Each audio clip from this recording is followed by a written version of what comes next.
If you bought a VR headset sometime in the past year, you entered the market during what was one of the best, if not the best, years for VR gaming. Yeah, that's not saying a whole lot. The commercial VR market obviously isn't all that old to begin with, but even in relative terms, 2020 brought with it some phenomenal and varied VR titles, headlined by Half-Life Alyx and followed up with by smaller titles like Lies Beneath. What's difficult for me about distilling my thoughts on a year of VR is that the medium, at this point in its life, still asks a lot of questions.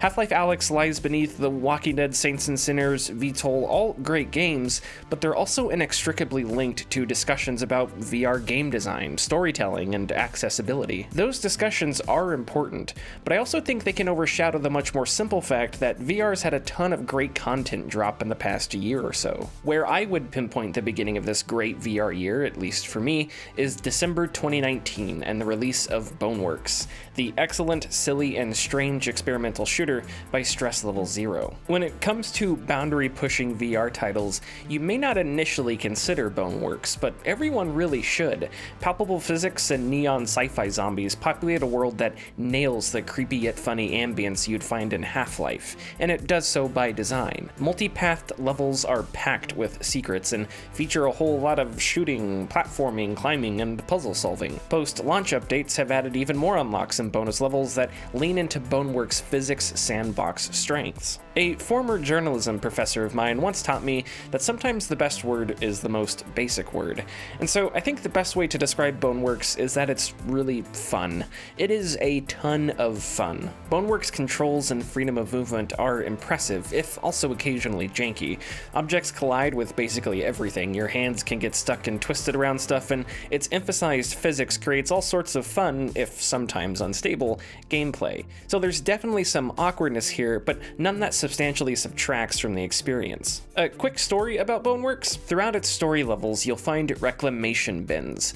Items tossed inside these bins are available to you in Boneworks' alternate modes, like its sandboxes, where you can spawn the stuff you've collected and mess around. Well, in the tutorial, which counts as the first level, there's a reclamation bin in front of two doors. On the other side of those doors is a weapons tutorial with all kinds of weapons to test out and shoot. Going between the two areas closes the door to the reclaimer in order to stop you from unlocking a bunch of stuff right off the bat. During my first playthrough, I became determined to find a way to get all these weapons into the reclamation bin. So I placed a trash can underneath the door to brace it open.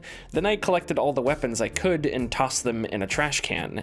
Now, with the most lethal trash can of all time, I shoved it under the door and celebrated as I dumped a ton of stuff into the reclamation bin. For a while, Boneworks was maybe the absolute most fun I'd had in a single-player VR game. And then came The Walking Dead Saints and Sinners by Skydance Interactive. To be truthful, I didn't get around to playing Saints and Sinners until the fall, but I was surprised to find that, while restrained, it was almost as robust as Boneworks. Saints and Sinners plays out across your home base and a few micro-open worlds made up of back alleys, ruined streets, and explorable buildings with multiple points of entry. Some buildings can be entered through their front door, or with a little exploration, maybe you'll find an old gutter that'll take you up to the second floor. Like Boneworks, weapons in Saints and Sinners have relatively realistic physics that make holding an axe with two hands more effective than holding it with one, and when you kill zombies, you have to yank the weapon back from its body, which is both gruesome and frightening. In the midst of The Walking Dead's grim zombie apocalypse,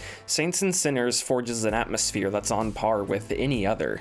Scavenging around broken down buildings for resources, digging through old kitchens and bedrooms while taking out the occasional zombie that's wandered into a hallway is a terrifying delight. Both of these games are great in their own right, but what mechanics they have in common provide us with a really interesting discussion about how things should work in VR, like zombies and melee weapons. Range of motion with melee weapons is what matters most in both games, meaning damage is done, for the most part, regardless of how fast you hit an enemy. However, some weapons in Boneworks do require force to be effective, which also makes them pretty hilarious. So Boneworks does take force and speed into consideration, and you'll feel and see their effects, but it doesn't go so far as to make them a strict requirement for gameplay. Then there's damage done to the player.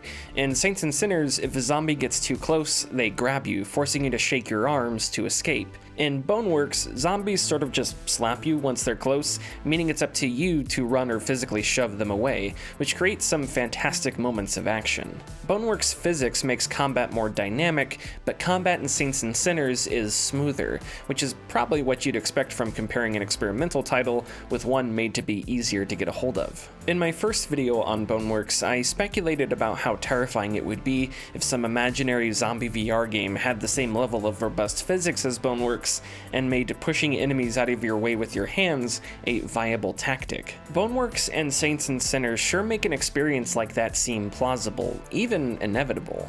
What makes me more optimistic is that these games' largest problems really have nothing to do with controls or gameplay, but structure. Every time you venture into one of Saints and Sinners' mini open worlds, you have a limited time to complete quests and gather resources. Once the timer runs out, a bell rings and zombies overwhelm your area. In an interview with Gamasutra, Saints and Sinners director Todd Adamson said the timer decision was twofold. We thought it was good in VR, generally when you're doing a lot of physical stuff and it's scary, to give people a clear play session. We also used it as a mechanism to build tension. This is interesting for a few reasons. I had previously guessed that Saints and Sinners Bell was there to keep players from easily raking in resources. These open worlds don't take a ton of time to fully explore, and avoiding or stealth killing zombies, while tricky, isn't super hard. If there wasn't a timer, you'd probably be able to exhaust each area of ammo and resources every time you go out, which would make the game a lot easier since you're bringing in so much stuff for crafting and upgrades. But if it's a decision based on comfort and tension, then that's a different discussion. For my part, I eventually got used to checking my watch and planning what I was going to do with each expedition, but that tension quickly evolved into tediousness. I was never really able to shake the feeling of being a little rushed. On Boneworks' side of things, the single-player story leans pretty heavily on its physics to entertain you. You're able to slow down time, which makes combat, even with gun-wielding enemies, pretty easy.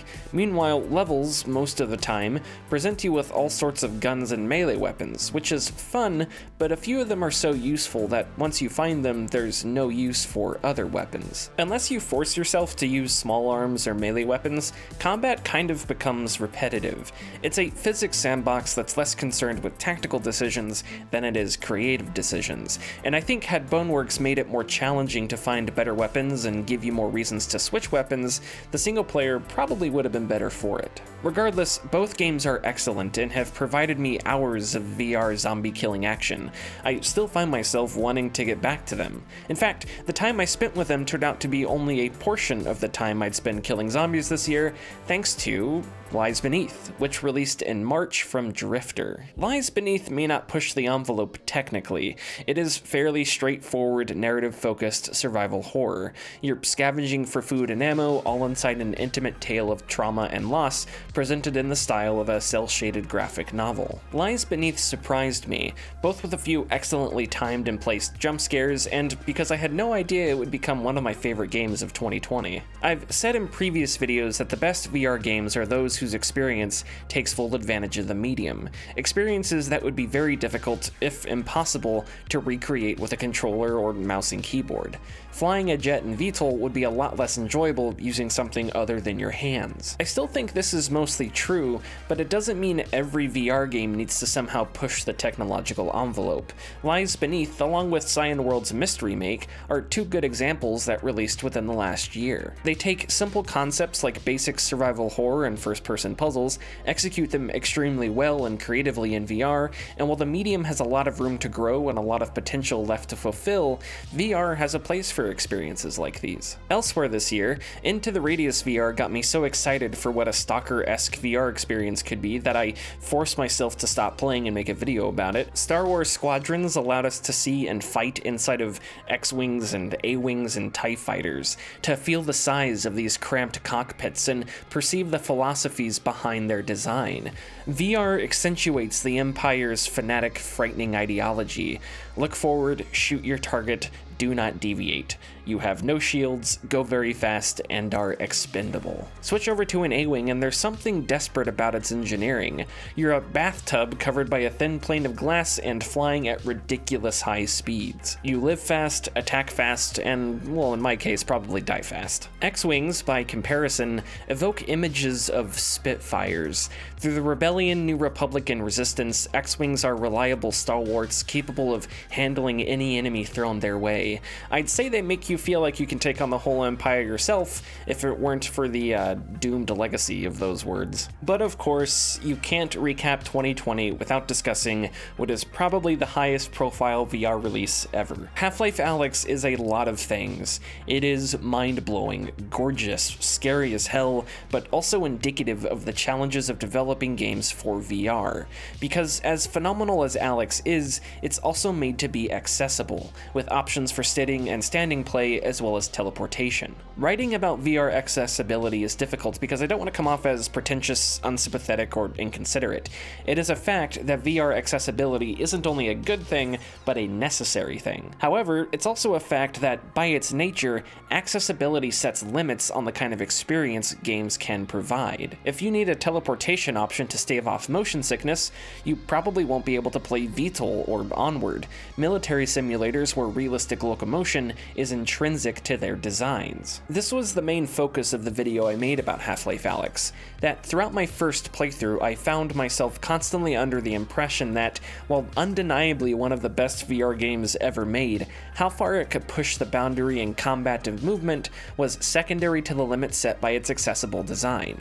That is not a criticism, it's just a fact, and it also makes sense. If you're shipping a high-end HMD like Valve was, you need an app to get people excited out of the gate. That app's also going to need to cater to a wider audience than a niche milsim. Part of that catering just can't be genre and IP, but also the ability for more players with more accessibility needs to play it, especially considering that Half-Life Alyx was and will probably continue to be one of the very first games people play in VR. I do not envy developers tasked with finding a sweet spot between accessibility and complex or immersive gameplay, and this is all besides the fact that, for some people, the more you play in VR, the more resistant you get to things like motion sickness, which means games that rely more heavily on accessibility may feel outdated. For Half-Life, I would kind of be annoyed if Half-Life Alyx is the last installment we get in the series for the foreseeable future, which I know sounds entitled, but I just can't help it.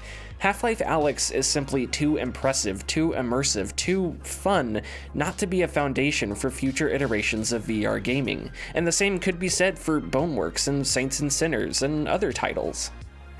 As time progresses, my expectations for VR as far as games go only increase. In my 5 or 6 years with a headset, this past year has been by far the best, as well as the most hopeful. VR has unlocked new ways to tell stories, to convey emotion, as well as gameplay that would be extremely difficult, if impossible, to replicate outside of a headset. Skepticism for VR has persisted as long as the medium's been around, if not at least as long as it's had affordable consumer models. Many of those concerns of market share and accessibility, to name a few, are completely reasonable and they merit their own discussions. But what isn't up for debate is VR's ability to house and create incredible gaming experiences while elevating the excitement, tangibility, and immersion of games with flat screen options. To see evidence of all that, all you have to do is play a few games from the past year.